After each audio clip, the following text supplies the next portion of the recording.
Baik, Bismillahirrahmanirrahim. Assalamualaikum warahmatullahi wabarakatuh. Waalaikumsalam Salam warahmatullahi wabarakatuh. warahmatullahi wabarakatuh. Ya, Alhamdulillah, Alhamdulillahirrahmanirrahim. Puji syukur ya, bersama-sama marilah kita selalu panjatkan atas kehadirat Allah Subhanahu wa Ta'ala. Yang mana pada siang menjelang sore hari ini kita masih diberikan kesehatan, diberikan kesempatan ya untuk bisa hadir secara Zoom melanjutkan sesi perkuliahan untuk mata kuliah mikrobiologi ya. Di mana untuk pertemuan kita sore hari ini kita akan melanjutkan bab berkenaan dengan praktik ya, yaitu pembuatan media kultur bakteri. Nah, ini memang nanti akan saya berikan secara praktik offline juga ya, yang akan dilaksanakan secara luring di lab. Untuk shift yang pertama itu kemarin sudah membuat untuk media kulturnya. Nah, untuk yang shift kedua berarti minggu depan ya. Tapi meskipun demikian, yang dipraktikkan itu tidak semua jenis media, hanya media tertentu saja yang memang kita praktikkan.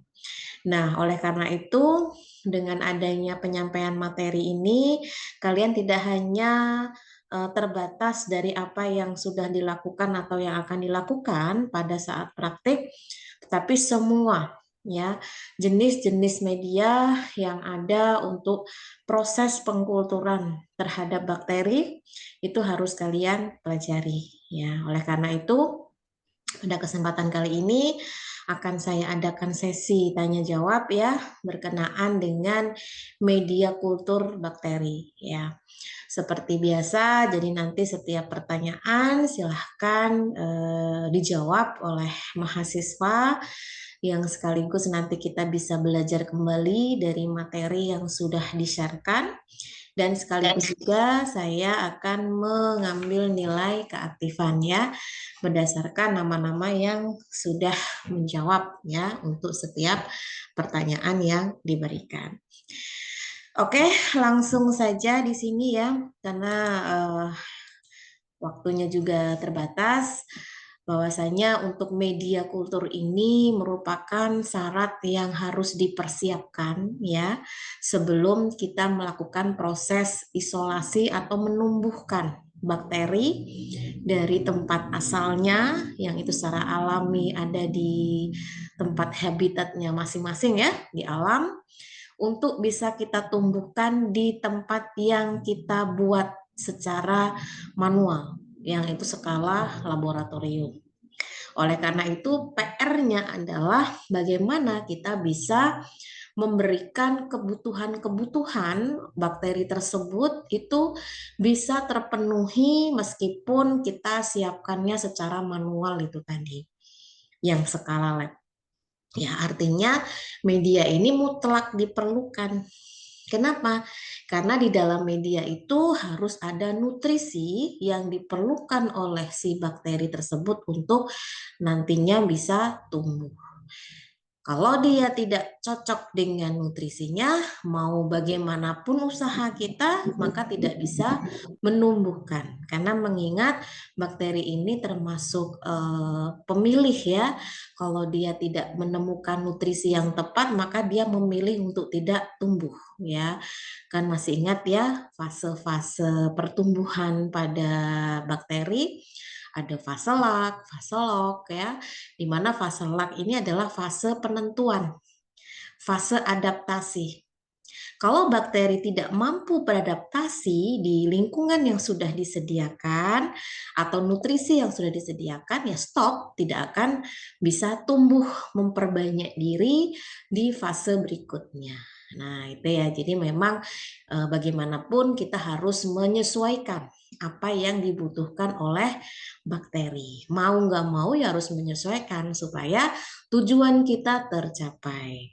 Baik, langsung saja sebagai kalimat pengantar gitu ya dari kalian sekaligus menjawab pertanyaan gitu kan supaya ada bahasa yang bisa diterima di awal untuk bisa sama-sama nanti kita pahami ya, yang itu berkenaan dengan pengertian media kultur. Jadi sebelum kita membahas apa jenis-jenis media kultur, karakteristiknya seperti apa, kita harus tahu dulu istilah media kultur itu maksudnya apa. Itu yang pertama. Kemudian syaratnya bagaimana untuk bisa dijadikan media kultur. Nah, itu silahkan nanti bisa dijelaskan. Baik, dua mahasiswa di sini saya persilahkan atas nama yang sudah resen ya. Maharani ada? Kemudian Putri Mezi. Ada Putri Mezi?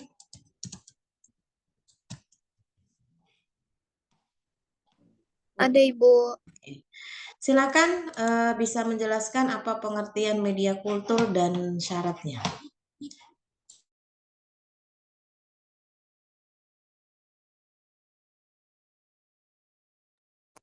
Baik, Ibu izin menjawab.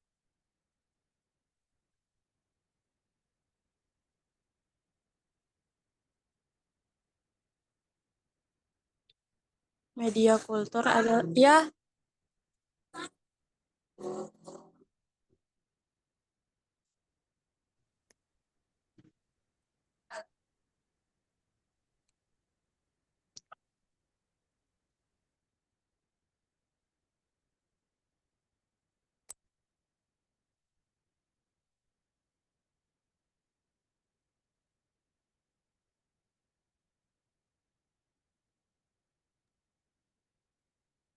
Baik, Ibu izin menjawab. Media kultur bakteri adalah bahan yang berisi campuran nutrisi yang digunakan untuk menumbuhkan dan berkembangbiakan bakteri. Dan syarat media kultur yaitu yang pertama yaitu nutrisi. Media kultur harus mengandung nutrisi dan mineral anorganik yang sesuai. Yang kedua yaitu pH. Media kultur juga harus memiliki pH yang tepat. Yang ketiga yaitu ada suhu. Media kultur harus diinkubasi pada suhu tertentu.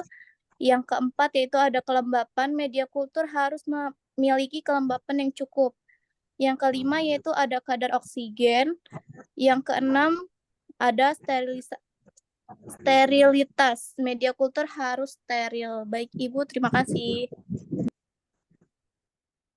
Baik, Ibu izin menjawab. Media kultur adalah substansi yang mengandung nutrisi dan lingkungan yang dibutuhkan untuk pertumbuhan dan perkembangbiakan. Syaratnya, yang pertama ada persyaratan nutrisi, yang kedua fisik seperti suhu, lingkungan, kandungan gas, dan pH. Terima kasih.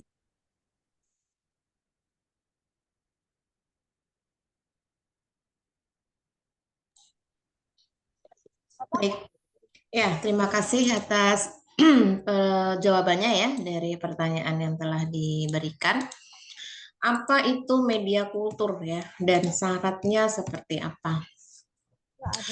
Ini tadi sudah di-spill di awal ya, bahwasanya memang media kultur ini salah satu syarat ya yang harus disiapkan sebelum melakukan proses menumbuhkan atau mengkulturkan suatu bakteri yang itu diambil dari alam ya. Jadi memang di dalam media kultur ini harus berisi apa? Nutrisi ya. Nutrisi yang memang diperlukan oleh bakteri untuk tumbuh. Nah, dengan kita sudah menyediakan substansi yang berisi nutrisi ini atau yang disebut dengan media kultur itu, ya tergantung pergunaan nanti ya. Bisa untuk mengisolasi bakteri yang nantinya akan dihitung ya jumlah bakterinya pada media tersebut, atau untuk mendapatkan kultur murni dari suatu bakteri yang diambil secara random di alam ya, atau untuk menguji sifat fisiologi dan biokimia dari suatu bakteri. Pada intinya kita membuat bakteri tumbuh dulu, baru bisa kita analisis lebih lanjut. Nah, yang jelas dalam proses pembuatan media ini harus memperhatikan beberapa hal ya. Satu, apa? Menyesuaikan kebutuhan dari sifat dan karakteristik mikroorganisme atau bakteri yang akan dikulturkan.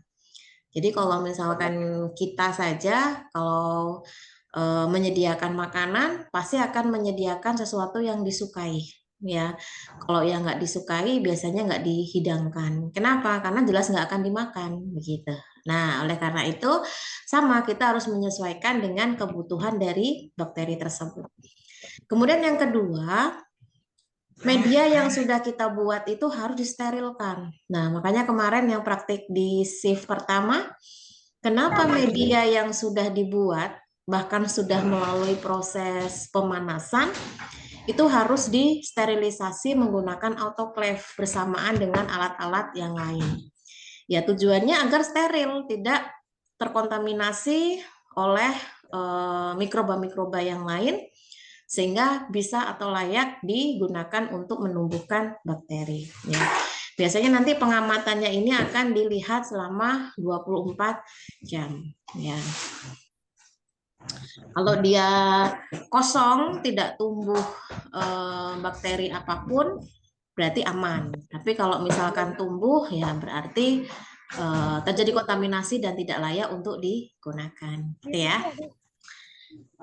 Oke, selanjutnya setelah kalian tahu apa itu media kultur ya dan dalam proses pembuatannya harus seperti apa. Nah, kita sudah mulai masuk ke pembagian kelompok-kelompok untuk media ya. Jadi memang kita bisa mengelompokkan tuh berdasarkan apa gitu. Nah, yang pertama itu berdasarkan bentuknya. Jadi berdasarkan bentuknya itu media dibagi menjadi dua ya, ada media padat dan ada media cair. Nah, yang pertama media padat ya.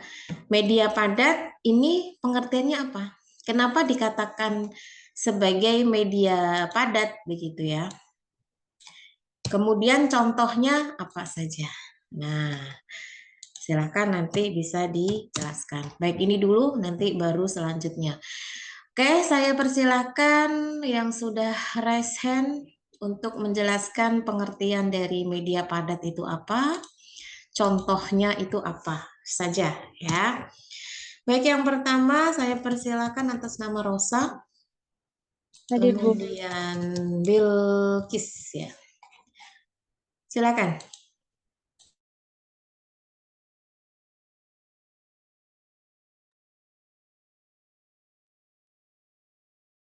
Media padat, media yang mengandung substansi padat seperti agar atau gelatin kurang lebih 15% sehingga media menjadi padat.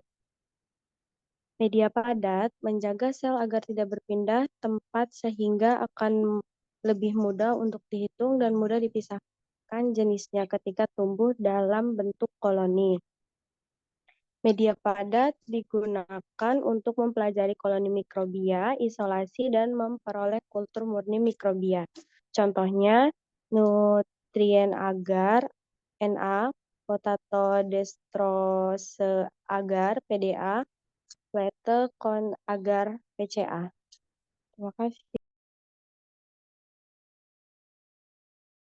Media padat, media yang mengandung substansi padat seperti agar atau gelatin kurang lebih 15% sehingga media menjadi padat. Media padat menjaga sel agar tidak berpindah tempat sehingga akan lebih mudah untuk dihitung dan mudah dipisahkan jenisnya ketika tumbuh dalam bentuk koloni. Media padat digunakan untuk mempelajari koloni mikrobia, isolasi, dan memperoleh kultur murni mikrobia. Contohnya nutrien agar, Na, potato detrose agar, PDA, plate con agar, PCA.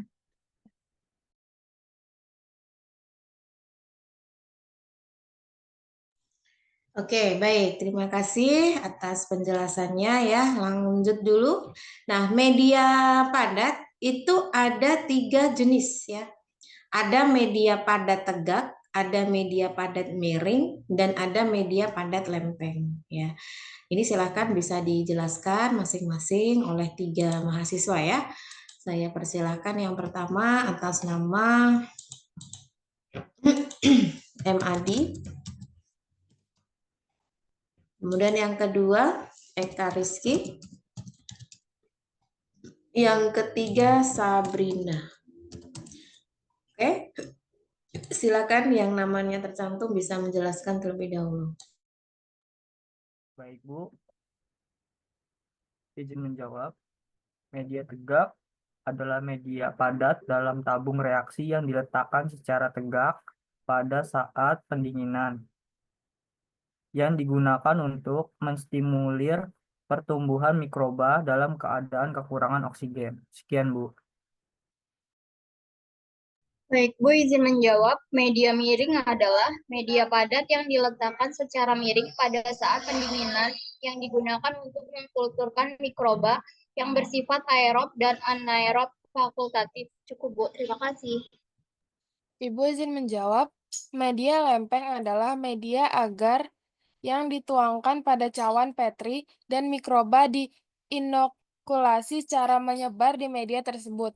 Media lempeng memudahkan untuk mengamati bentuk dan warna koloni mikrobia. Sudah, Bu. Oke, baik. Terima kasih ya atas jawabannya. Mari kita sama-sama mengulas kembali ya setiap pertanyaan yang diberikan tadi. Jadi jenis-jenis media itu tergantung dari berdasarkan apa. Nah, yang pertama ini berdasarkan bentuk. Kalau berdasarkan bentuk berarti ada dua penggolongan ya. Satu media padat dan satu media cair.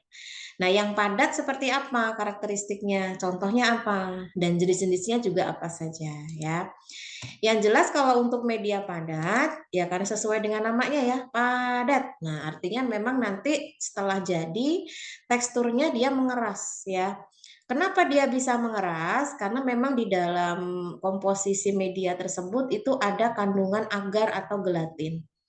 Yang dimana itulah yang membuat nantinya setelah jadi itu dia akan mengeras ya. Tentu berbeda dengan yang cair.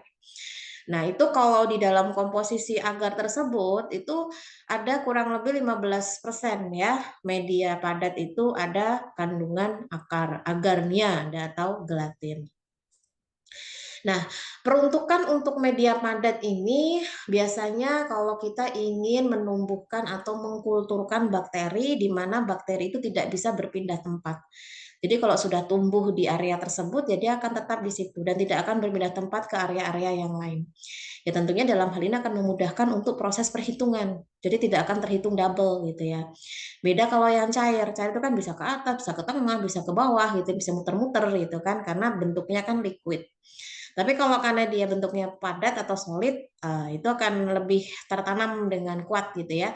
Artinya tidak akan bisa berpindah tempat gitu. Nah, media padat ini biasanya nanti karena dia lebih ini ya, lebih valid ya dalam proses perhitungannya, kalau tidak akan terhitung double itu tadi. Itu biasanya untuk mengetahui berapa sih jumlah bakteri yang tumbuh gitu ya, dan akan memperoleh kultur murninya. Nah, contohnya apa saja yang bisa dikategorikan dalam media padat?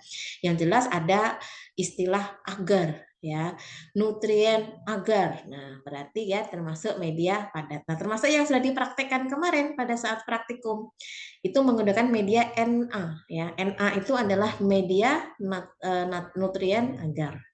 Ada lagi yang lain PDA, potato dextrose agar, ini pasti padat juga ya. Kemudian ada PCA, plate count agar. Pokoknya yang belakangnya ada agar-agar ini berarti termasuk dalam media padat ya. Nah, media padat itu ada 3 jenis ya. Ada media tegak. Kalau tegak ya berarti bentuknya tegak seperti ini ya, artinya tidak miring, tidak lempeng gitu ya. Biasanya menggunakan tabung reaksi ya. Ada media miring yang sengaja ditidurkan tabungnya jadi bentuknya seperti ini.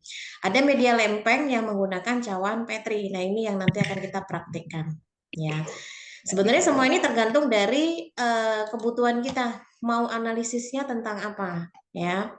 Kalau misalkan media tegak ya, berarti kan media padat di dalam tabung reaksi ini dibuat tegak ya, di mana dalam hal ini akan ditumbuhkan ya apa namanya bakteri yang tidak mudah berbeda tempat gitu ya.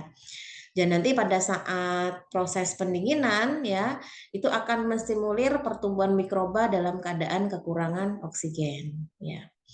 Ada juga media miring. Nah, kalau media miring ini biasanya digunakan untuk mengkulturkan mikroba yang bersifat aerob dan anaerob fakultatif. Kalau yang media lempeng seperti ini yang menggunakan cawan Petri, dia akan lebih luas ya. Jadi dia akan diinokulasikan, dia menyebar ya, sehingga memudahkan untuk pengamatan bentuk dan koloninya, jumlahnya dari bakteri yang tumbuh. Nah, kalau yang bentuk lempeng kan lebih mudah tuh pengamatan koloninya. Tapi kalau yang bentuk tegak sama miring itu lebih susah gitu ya. Artinya sesuai dengan kebutuhan masing-masing dari penguji gitu ya, mau menggunakan yang mana. Yang jelas semuanya adalah media padat begitu. Yang kedua, tadi yang pertama media padat, yang kedua media cair ya. Apa bedanya dengan media padat tadi ya? Silahkan dijelaskan pengertiannya apa, contohnya apa ya oleh dua mahasiswa yang saya persilahkan. Yang pertama atas nama No S. Kemudian ada Rahmadia. Ada Retno dan Rahmadia? Ada Bu, Silakan. yaitu media cair. Media cair adalah media cair diperuntukkan untuk mengoptimalkan pertumbuhan mikroba karena di dalam media cair mikroba akan berkesempatan untuk menyebar dan bercampur dengan seluruh nutrisi. Selain itu, media cair juga dapat digunakan untuk mengetahui karakter mikroba berdasarkan kebutuhan oksigen. Contoh media cair antara lain nutrient board atau NB, pepton dilutin spirit atau PDF, lactose broth atau LB, dan McConkey broth atau MCB. Terima kasih, Bu. Izin menjawab untuk media cair. Media cair merupakan media yang diperuntukkan untuk mengoptimalkan pertumbuhan mikroba karena di dalam media cair, mikroba akan berkesempatan untuk menyebar dan bercampur dengan seluruh nutrisi. Selain itu, media cair juga dapat digunakan untuk mengetahui karakter mikroba berdasarkan kebutuhan oksigen. Contoh dari media cair yaitu nutrient broth atau NB, pepton dilution fluid atau PDF, lactose broth atau LB, dan McConkey broth atau MCB. Terima kasih, Bu. Oke, itu ya. Dilanjut dulu. Nah, untuk media cair ya, ini tentunya sangat berbeda jauh ya dengan yang padat dari bentuknya ya, yang satu padat yang satu cair. Yang cair berarti mau dia dibiarkan berapa lama pun tetap kondisinya cair. Karena apa? Karena di dalam komposisinya tidak ada kandungan agar gitu. Sehingga beda dengan yang padat tadi, di mana si bakterinya kan menetap ya, dia tidak bisa berpindah tempat. Tapi kalau untuk media cair ini berkesempatan untuk menyebar ya, bercampur dari atas ke tengah ke bawah gitu ya, sesuai dengan volume dari media cair tersebut ya. Dimana kalau untuk yang media cair ini lebih untuk mengetahui karakteristik dari mikroba, apakah dia termasuk aerob atau anaerob. Biasanya kalau yang aerob dia akan mengeluarkan gelembung-gelembung karbon dioksida ya, atau dia akan berada di permukaan atas ya. Tapi kalau di permukaan bawah berarti dia sifatnya adalah anaerob ya. Jadi bukan untuk menghitung berapa jumlah bakteri yang tumbuh karena sangat sulit ya kalau kita menghitung jumlah bakteri di media cair. Contohnya apa yang dia masuk ke dalam media cair ya? Ada nutrient broth ya atau disebut NB, ada pepton dilution fluid ya, ada lactose broth, ada LB, ada McConkey broth. Nah, ini adalah contoh-contoh media kultur bakteri yang bersifat cair ya. Baik, setelah tahu pengelompokan berdasarkan bentuknya ya, Sekarang kita akan berlanjut ke pengelompokan jenis-jenis media berdasarkan sifatnya. Kalau yang pertama tadi itu kan bentuknya ya, ada padat, ada cair. Nah, kalau berdasarkan sifatnya, ada media basal, ya, ada media diperkaya, ada media selektif, ada media diferensiasi, dan ada media untuk pengujian. Nah, silakan ada 5 mahasiswa ya, saya persilakan di sini. Yang pertama atas nama Dwi Hartati. Yang kedua ada Gita Afrilia. Yang ketiga ada Septiana. Yang keempat ada Nyoman Diana. Yang kelima ada Via. Silakan nama-nama yang saya sebutkan untuk bisa menjawab ya. Dwi Hartati ada?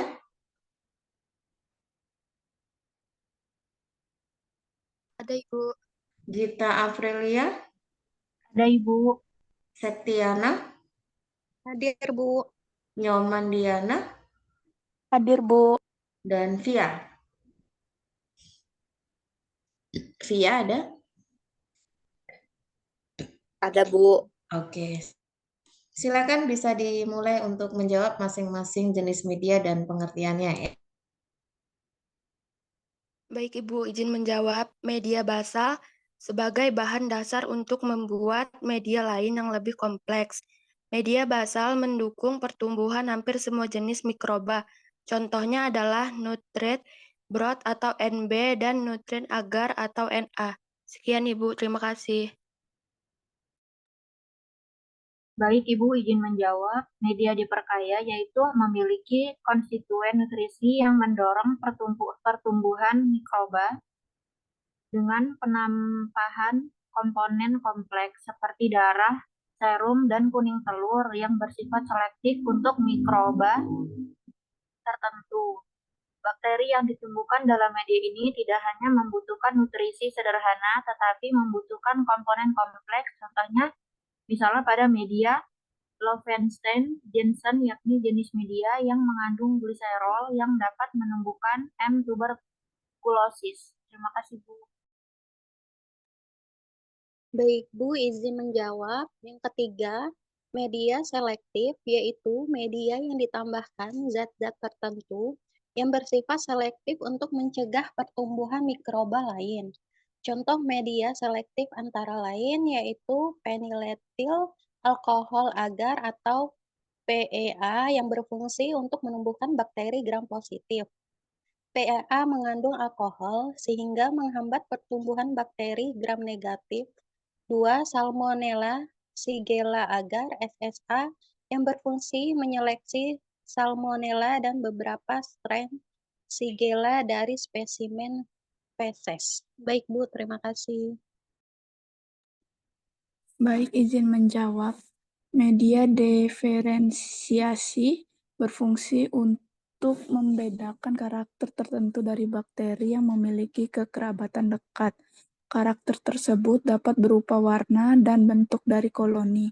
Salah satu contoh media diferensial adalah eosin methylene blue agar EMBA, yakni media yang dapat membedakan bakteri yang mampu memfermentasikan laktosa, membentuk warna dengan bakteri yang tidak mampu memfermentasikan laktosa tidak terbentuk warna. Misalnya terbentuk warna hijau metalik dari koloni E. coli. Sekian, terima kasih. Iya, baik Ibu, izin menjawab. Untuk media penguji merupakan media yang digunakan untuk pengujian senyawa-senyawa tertentu dengan bantuan bakteri, misalnya medium untuk menguji vitamin dan antibiotika.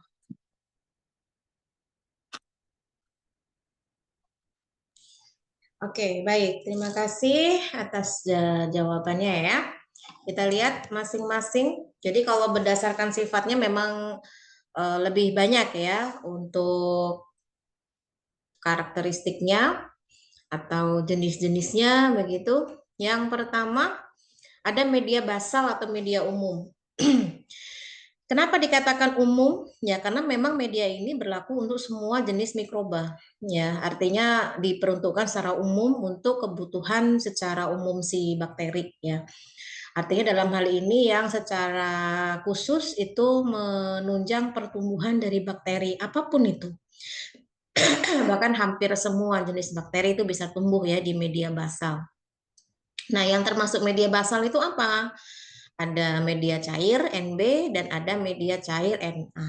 Ini yang biasa dan umum ya. Nah, yang kita praktikkan kemarin yang Na, berarti memang Na itu bisa menumbuhkan semua jenis bakteri, hampir ya, hampir semua jenis bakteri. Nah, bagaimana kalau jenis media-media yang lain? Nah, ini tergantung dari kebutuhan dari bakteri yang memang ingin kita tumbuhkan secara khusus gitu ya. Bukan secara umum, tapi secara khusus. Yang pertama ada media diperkaya. Namanya juga diperkaya. Berarti kan ada tambahan-tambahan nutrisi di dalamnya yang sifatnya lebih kompleks ya. Bisa ditambahkan darah, bisa ditambahkan serum, kuning telur ya. Mungkin kalau ini kita kan kok kandungannya kayak gitu ya. Nah, tapi kan objeknya adalah bakteri. Jadi bakteri lebih senang banget tambahan-tambahan nutrisi seperti itu. Jadi hal yang sangat wajar sekali ya, bakteri itu betah banget di dalam tubuh manusia karena memang semua kebutuhannya terpenuhi di tubuh manusia, terutama di bagian darah ya. Karena darah kita ini kan normalnya tidak ada bakteri. Makanya kalau sampai ada bakteri jumlahnya lebih dari batas yang telah ditentukan, ketambah leukosit kita meningkat karena ada proses infeksi, nah berarti sudah tanda-tanda kalau kita terpapar oleh bakteri patogen ya. Nah, contohnya apa di sini? Misalkan media Lowenstein-Janssen ya. Jadi ini khusus banget karena di dalam medianya itu ada tambahan zat yang bernama gliserol yang nantinya bisa menumbuhkan bakteri Mycobacterium tuberculosis ya, yang itu merupakan jenis bakteri yang bisa menyebabkan penyakit TBC. Yang ketiga media selektif. Nah, namanya juga selektif, berarti mendepak mikroba lain yang tidak dibutuhkan. Nah, gimana caranya mendepak mikroba lain yang tidak dibutuhkan? Ya, diberikan zat yang bakteri itu nggak cocok. Dia akan pergi dengan sendirinya. Gitu ya, gampang ya ngusirnya ya. Ngusir sesuatu yang tidak kita suka itu kasih aja yang tidak dia suka, pasti dia akan menyingkir gitu ya. Nah, ini jangan diterapkan ya di kehidupan sehari-hari, namanya jahat, egois gitu kan. Kalau bisa sih kita membuat nyaman orang yang ada di sekitar kita gitu. Jangan sampai kita membuat tidak nyaman orang lain, nah ini orang lain nggak betah ada di sekitar kita. Nah, tapi kalau untuk bakteri ini karena mereka nggak peduli ya, yang penting saya hidup gitu. Jadi kalau sampai ada yang berpikir saya nggak peduli dengan orang lain, bodo amat mau nyaman atau enggak, itu bukan urusan saya ya. Berarti pindah kingdom aja ya, bukan kingdom manusia tapi kingdom bakteri. Karena kalau bakteri dia akan mencoba untuk menyingkirkan jenis-jenis bakteri lain yang mengganggu proses pertumbuhannya. Diberikan media selektif. Contohnya di sini adalah media PEA. PEA ini adalah phenylethyl alkohol agar ya. Di mana phenylethyl alkohol agar ini mampu menumbuhkan bakteri gram positif. Kenapa? Karena dengan adanya alkohol itu dia akan menghambat pertumbuhan bakteri gram negatif sehingga bakteri gram negatifnya tidak bisa tumbuh ya, sehingga bisa menyeleksi dan bisa mengutamakan jenis-jenis bakteri yang memang mampu hidup di media tersebut. Ya, itu namanya mendepak secara halus ya. Artinya dalam hal ini sengaja disediakan media yang nggak cocok sehingga dia akan pergi dengan sendirinya atau tidak tumbuh. Gitu. Kemudian ada media diferensiasi. Nah, ini biasanya untuk membedakan karakteristik jenis bakteri yang hampir sama. Ya, atau sama itu karena ada kekerabatan dekat. Agak susah nih kita bedainnya.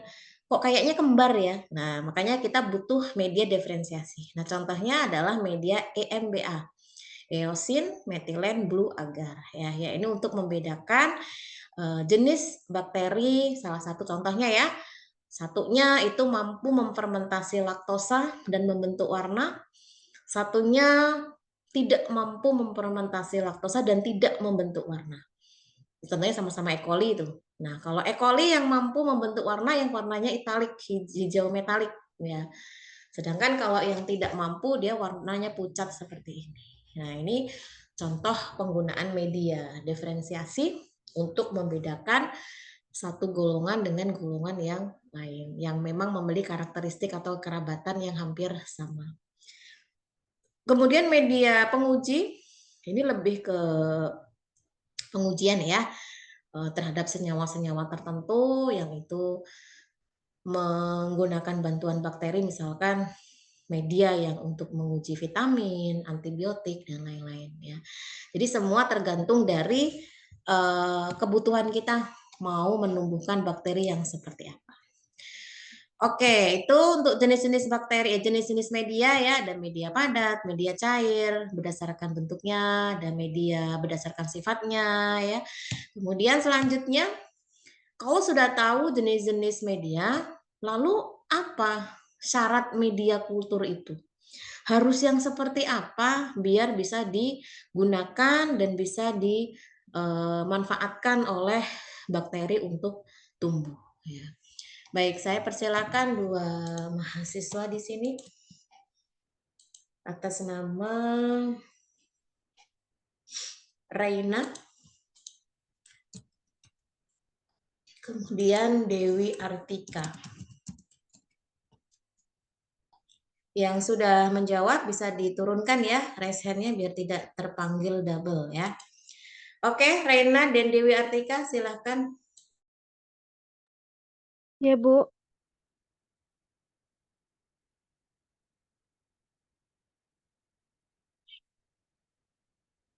Syarat media kultur secara umum adalah mengandung komposisi nutrisi seperti komposisi nutrisi makro seperti karbon, nitrogen, fosfor, oksigen, hidrogen, dan unsur mikro seperti besi, magnesium, natrium, zinc, kobalt, tembaga, mangan, vitamin B, B6, C, dan B kompleks, serta bahan penunjang lainnya untuk mendorong pertumbuhan mikroba seperti ekstrak daging atau ragi.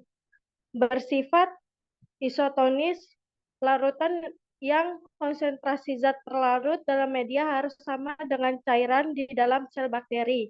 Jika bersifat hipertonis, konsentrasi zat terlarutnya lebih tinggi daripada cairan di dalam sel, maka akan menyebabkan plasmolisis.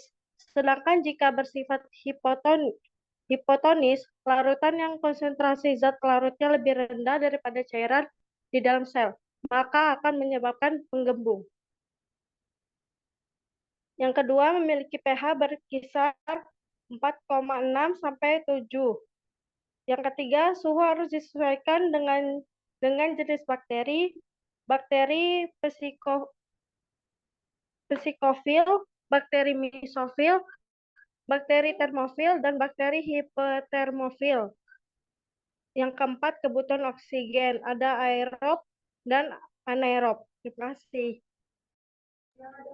Izin menjawab, Ibu. Syarat media kultur adalah mengandung komposisi nutrisi makro seperti karbon, nitrogen, fosfor, oksigen, hidrogen, dan unsur mikro seperti besi, magnesium, natrium, zinc, kobalt, tembaga, mangan, vitamin B, B6, C, dan B kompleks, serta bahan penunjang lainnya untuk mendorong pertumbuhan mikroba seperti ekstrak daging atau ragi. Bersifat isotonis, larutan yang konsentrasi zat terlarut dalam media harus sama dengan cairan di dalam sel bakteri. Jika bersifat hipertonis, konsentrasi zat terlarutnya lebih tinggi daripada cairan di dalam sel, maka akan menyebabkan plasmolisis. Sedangkan jika bersifat hipotonis, larutan yang konsentrasi zat terlarutnya lebih rendah daripada cairan di dalam sel, maka akan menyebabkan menggembung. Yang ketiga memiliki pH berkisar antara 4,6 sampai 7. Yang keempat, suhu harus disesuaikan dengan jenis bakterinya. Bakteri Psiklopil 0 derajat sampai 30 derajat Celcius. Bakteri Mesopil 15 derajat sampai 55 derajat Celcius. Bakteri Thermopil 40 derajat sampai 75 derajat Celcius. Dan bakteri hipertermofil antara 65 derajat sampai 144 derajat Celcius. Kebutuhan oksigennya aerob, mikroba yang membutuhkan oksigen untuk pertumbuhannya. Anaerob, mikroba yang tumbuh tanpa membutuhkan oksigen. Anaerob, fakultatif, mikroba yang dapat tumbuh dengan atau tanpa adanya oksigen. Cukup Ibu, terima kasih.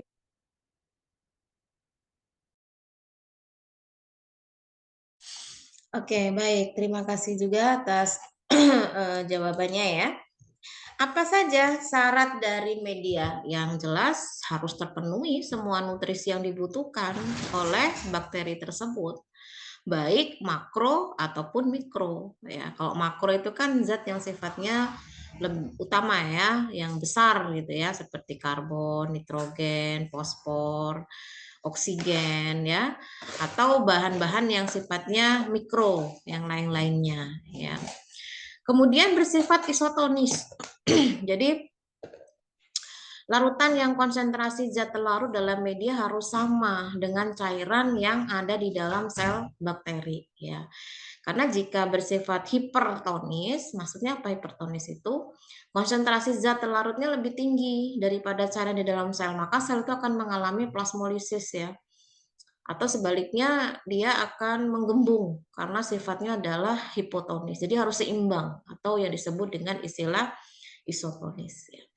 pH-nya itu kisaran 4,6 sampai 7. Ini menyesuaikan pH dari bakteri ya. Tapi kalau ada bakteri yang mungkin pH-nya di bawah 4 ya kita harus menyesuaikan gitu. Suhunya ya tergantung bakteri juga. Tumbuhnya di alam itu apakah dia sifatnya adalah bakteri siklofil antara suhu 0 sampai 30 derajat Celcius, atau bakteri mesofil 15 sampai 55 derajat Celcius, atau lebih naik lagi termofil 40 sampai 75, atau yang lebih naik lagi hipertermofil ya, lebih dari 100 derajat Celcius. Ini biasanya jenis-jenis bakteri yang banyak ditemukan di pegunungan-pegunungan yang berapi ya, yang mana itu banyak ditemukan bakteri-bakteri yang tahan dengan suhu yang sangat ekstrim. Nah, kemudian kebutuhan oksigen, kita juga harus tahu bakteri yang mau kita tumbuhkan itu sifatnya dia aerob, anaerob, atau anaerob fakultatif. Apa itu aerob? Mutlak membutuhkan oksigen. Jadi kalau nggak ada oksigen dia nggak bisa tumbuh. Nah, kita harus menyediakan kondisi yang ketersediaan oksigennya terpenuhi. Kemudian anaerob, justru kebalikannya. Dia tidak bisa tumbuh kalau ada oksigen. Tapi dia bisa tumbuh baik tanpa adanya oksigen. Ya. Yang terakhir anaerob fakultatif. Nah ini yang paling enak nih, fleksibel nih. Ada oksigen, hayu ya. Gak ada oksigen ya hayu juga ya. Jadi mikroba yang dapat tumbuh baik dengan atau tanpa adanya oksigen. Ya. Baik itu untuk syarat dari media kultur ya. Nah sekarang kita sudah mulai masuk ke jenis-jenis media kultur yang biasa kita gunakan ya, atau yang disebut dengan media basal ya, atau media umum yang biasa kita gunakan secara umum di lab ya. Dan inilah yang kalian buat kemarin ya, Siapa tahu hari ini Udah ini Kak. udah.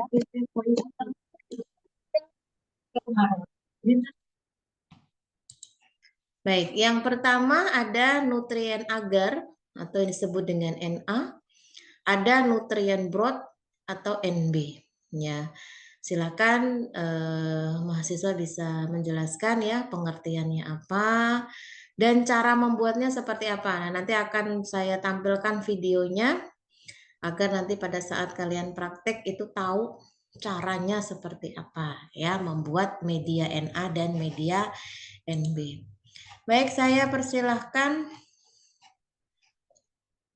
Yang pertama ada Lydia Aldi. Kemudian selanjutnya ada Marini. Ada Lydia Aldi dan Marini? Lydia ada, Bu. Marini? Ada, Bu. Oke, silakan. Baik, izin menjawab, Bu. Untuk nutrien agar itu pengertiannya media padat yang bersifat umum dan tanpa adanya unsur penghambat tertentu. Media Na mengandung bahan-bahan semi alami seperti 5 gram pepton, 3 gram ekstrak daging sapi, 15 gram agar, dan 5 gram NaCl yang berperan sebagai penunjang pertumbuhan mikroba, khususnya bakteri.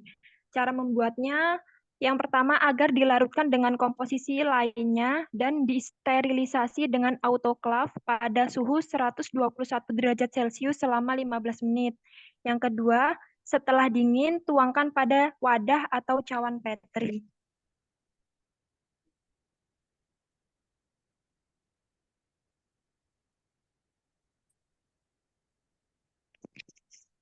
Cukup, Bu. Selanjutnya ada Nutrigen board. Pengertiannya adalah media cair yang digunakan untuk menumbuhkan mikroorganisme, tetapi tidak ada agar dalam komposisinya, sehingga media ini tetap dalam bentuk cair. Nutrigen board sangat berguna untuk pertumbuhan mikroorganisme dalam kondisi tanpa pengaruh gravitasi seperti dalam shaker atau inkubator. Cara membuat Nutrigen broth yaitu ada bahan-bahannya pepton 5 gram, air suling 1 liter, dan ekstra daging 3 gram. Langkah-langkahnya, larutkan pepton dan ekstra daging dalam 1 liter air silung. Panaskan larutan ini sampai bahan-bahan larut sempurna. Ketiga, ada sterilkan media dengan autoclave pada suhu 121 Celcius selama 15-20 menit. Media siap digunakan setelah pendinginan. Sekian, Bu.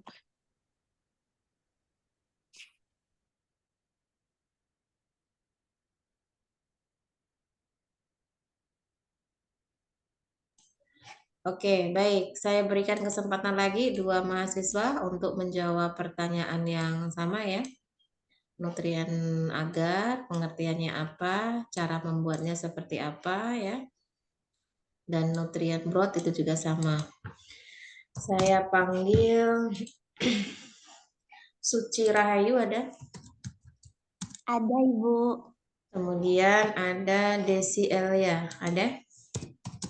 Ada, Bu. Ya, silakan bisa menjelaskan pengertian Na dan pengertian Nb beserta cara pembuatannya. Ibu izin menjawab. Pengertian nutrien agar adalah salah satu media kultur umum yang digunakan untuk menumbuhkan berbagai jenis mikroorganisme, khususnya bakteri. Media ini mengandung nutrisi dasar yang diperlukan untuk mendukung pertumbuhan mikroorganisme heterotrof.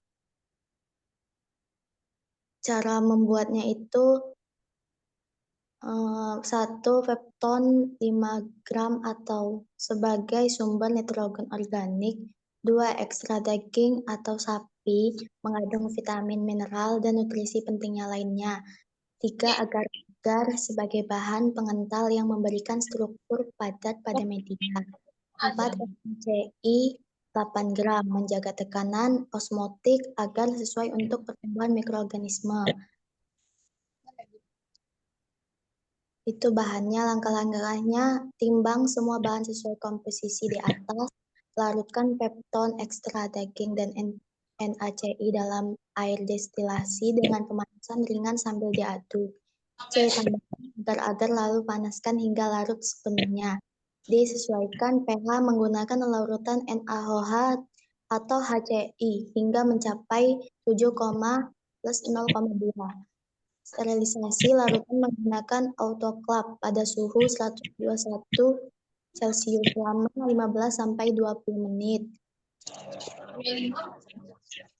Setelah itu disimpan. Terima kasih, Ibu.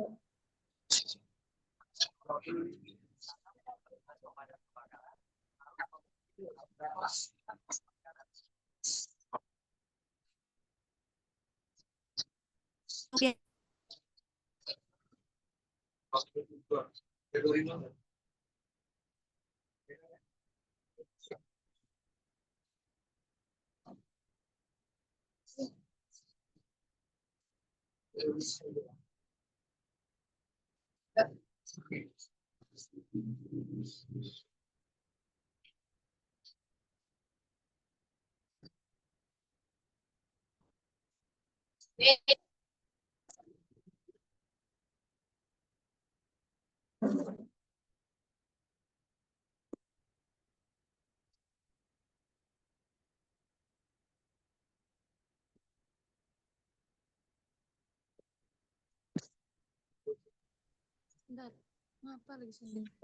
Kita jeda mendengarkan azan asar terlebih dahulu ya.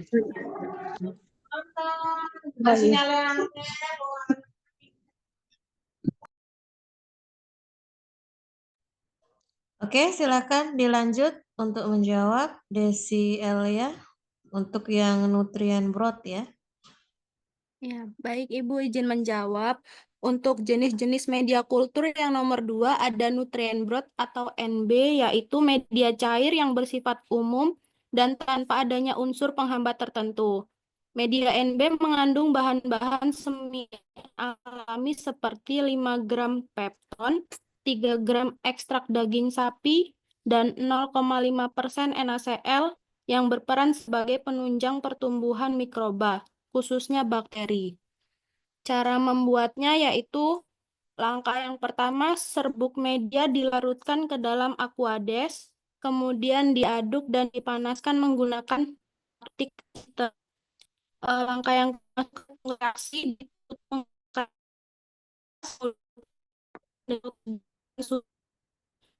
derajat Celcius selama 15 menit. Cukup, Ibu. Oke, baik. Terima kasih atas jawabannya ya. Yang pertama kita harus tahu dulu apa itu Na. Na ini tadi sudah dijelaskan di awal ya. Merupakan salah satu jenis media padat ya. Dan merupakan juga media umum. Yang artinya di dalamnya itu tidak ada tambahan apa-apa ya, baik itu penghambat ataupun yang sifatnya selektif. Nah, media ini mengandung apa saja? Yang jelas yang pertama karena dia padat ya berarti ada agar ya di sana. Kemudian ada kandungan pepton ya, ekstrak daging sapi. Ada apa namanya yang memang untuk menunjang pertumbuhan dari bakteri yaitu adanya NaCl. Sebetulnya yang membedakan dengan media cair ya agar itu saja, yang lainnya sama ya. Cara membuatnya seperti apa? Ini kan sebetulnya kita nggak buat dari awal ya. Nggak perlu nyiapin pepton, nggak perlu nyiapin ekstrak dagingnya gitu. Tapi memang sudah ada dalam bentuk produk jadi, yaitu media Na. Ya. Jadi dalam bentuk apa serbuk gitu ya. Jadi serbuk agar dari media Na ini sebelumnya dilarutkan dulu ya dalam pelarut aquades yang perhitungannya ya berdasarkan berapa banyak jumlah media Na yang akan dibutuhkan. Karena semakin banyak volumenya ya tentunya sebanyak pula serbuk Na yang akan dimasukkan ya. Kemudian dipanaskan hingga larut bersama dengan aquades sebagai pelarutnya dan habis itu disterilisasi menggunakan autoclave ya. Ini sudah kemarin yang shift pertama lakukan di suhu 121 derajat Celcius ya selama 15 menit. Ya, habis itu baru dituangkan di dalam cawan Petri yang nantinya akan menjadi media kultur bagi bakteri ya. Nah, ini kalau dalam bentuk kemasan ini seperti ini ya. Nah, di dalam labelnya ini biasanya sudah ada bagaimana cara menghitung kebutuhan dari bakteri media ya. Nah, untuk perhitungannya kita bisa menggunakan rumus V1 per W1 sama dengan V2 per W2 ya.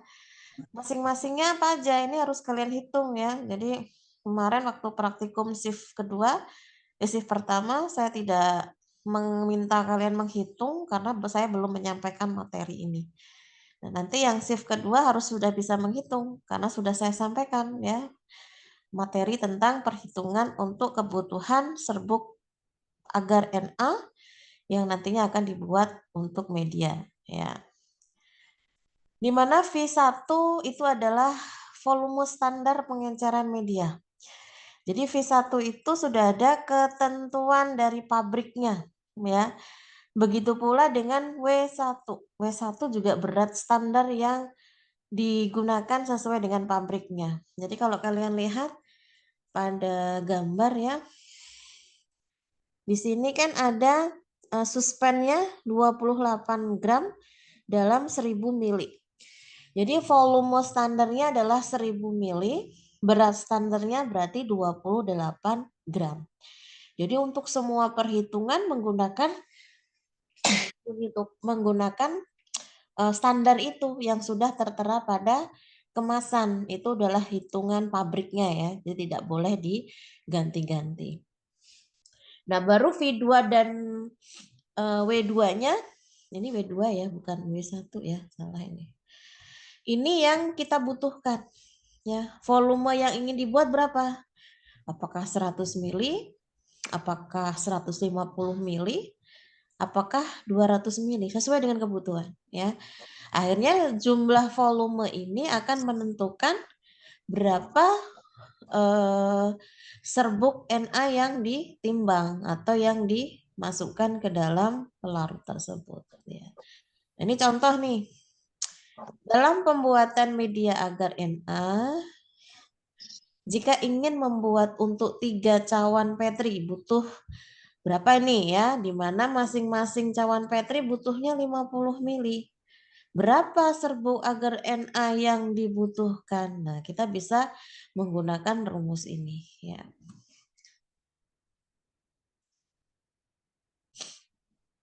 Ini salah ya, harusnya W1 W2.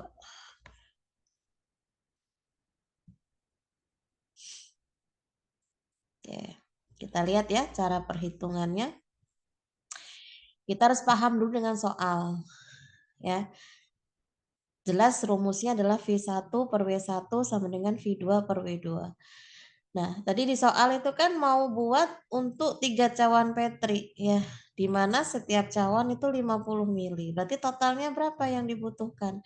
Ya dikalikan saja berapa kebutuhan untuk cawan Petrinya, kan di sini 3, berarti dikali 3. Berarti 150 gitu ya. Gimana Bu kalau saya butuhnya ada 4? Ya sudah dikali 4. Gimana kalau saya butuhnya 5? Ya dikali 5, tergantung dari berapa volume setiap wadahnya begitu. Nah, setelah kita tahu berapa jumlah volume yang dibutuhkan, berarti kita bisa menggunakan rumus ya. V1 per W1 sama dengan V2 per W2. V1 per W1 ini sudah setelan pabrik ya, yang tertera pada kemasan tadi. Ini.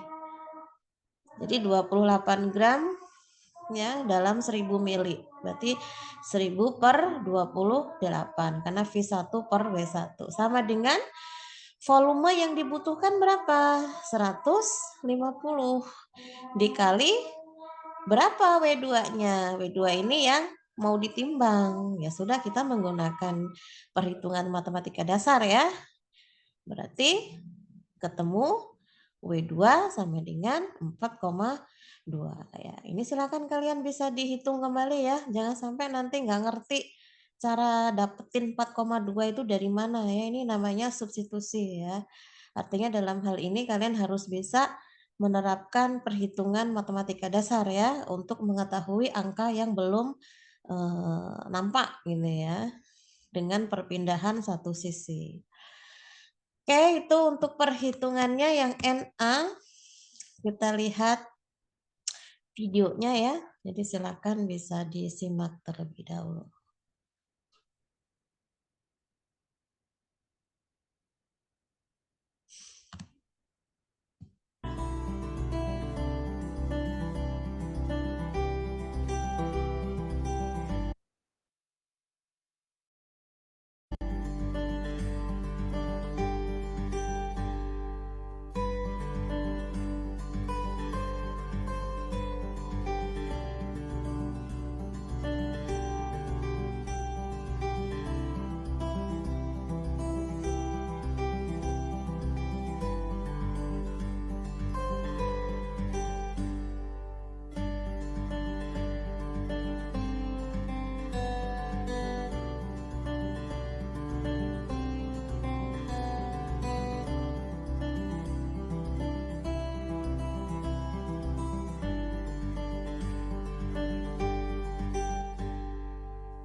Oke, itu untuk yang media NA ya.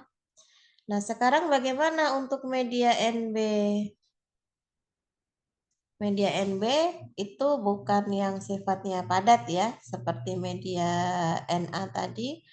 Jadi ini merupakan media cair. Unsur atau komponennya atau komposisinya sama dengan yang Na tadi. Bedanya tidak ada agarnya ya. Cara pembuatannya juga sama, nanti akan ada standar dari pabrik ya, yang itu harus disesuaikan gitu. Jangan sampai tertukar karena beda tuh antara Na dan Nb ya. Kita lihat di sini ya untuk contoh perhitungannya. Nah, ini kan sudah ada ya keterangannya di sini. Jadi kalau misalkan ingin membuat media NB, kita lihat dulu karena rumusnya juga sama ya, V1 per W1 kita bandingkan W2 per V2 per W2 ya. Oke, ini bagaimana cara menghitung kalau dari contoh dalam pembuatan media NB jika akan membuat untuk 4 tabung reaksi ya, karena kalau NB ini kan bukan padat ya, tidak diwadahkan dengan cawan Petri tapi menggunakan tabung reaksi ya. Di mana masing-masing tabung reaksi itu volumenya 50 mili. Berapa serbuk yang ditimbang atau yang dibutuhkan ya. Kita harus tahu dulu standarnya di sini. Standarnya di sini adalah 13 gram dalam 1000 mili ya, atau 1 liter. Nah, 4 tabung reaksi butuhnya ya. Setiap tabung reaksi itu 50 mili ya, berarti tinggal dikalikan aja ya. 4 dikali 50 mili berarti 200 mili. Jadi volume total yang dibutuhkan adalah 200 mili. Berarti tinggal nyari W2-nya. W2-nya caranya gimana? Ya dengan perkalian seperti ini sehingga diperoleh W2-nya adalah 2,6 gram. Berarti tinggal menimbang 2,6 gram lalu dilarutkan dalam aqueous sebanyak 200 mili ya.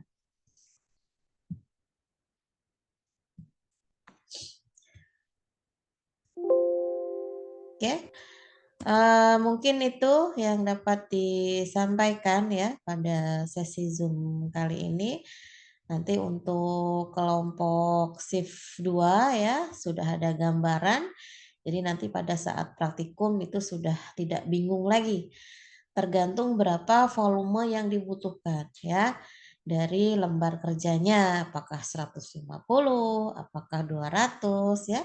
Itu nanti bisa kalian hitung terlebih dahulu ya. Kalau kan sudah saya sharekan tuh ya lembar kerjanya bisa langsung dikerjakan ya. Jadi nanti pada saat praktikum udah tinggal menghitung saja atau sudah tinggal menimbang saja, tidak perlu menghitung dari awal.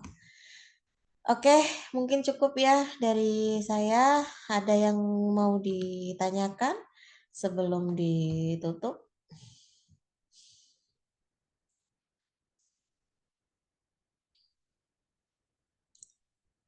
Kalau tidak ada, mungkin kita cukupkan ya. Kita akhiri dengan membaca hamdalah bersama-sama. Alhamdulillahirrabbilalamin. Ya, terima kasih. Selamat sore. Assalamualaikum warahmatullahi wabarakatuh. Waalaikumsalam warahmatullahi wabarakatuh. Terima kasih, Bu. Iya, sama-sama.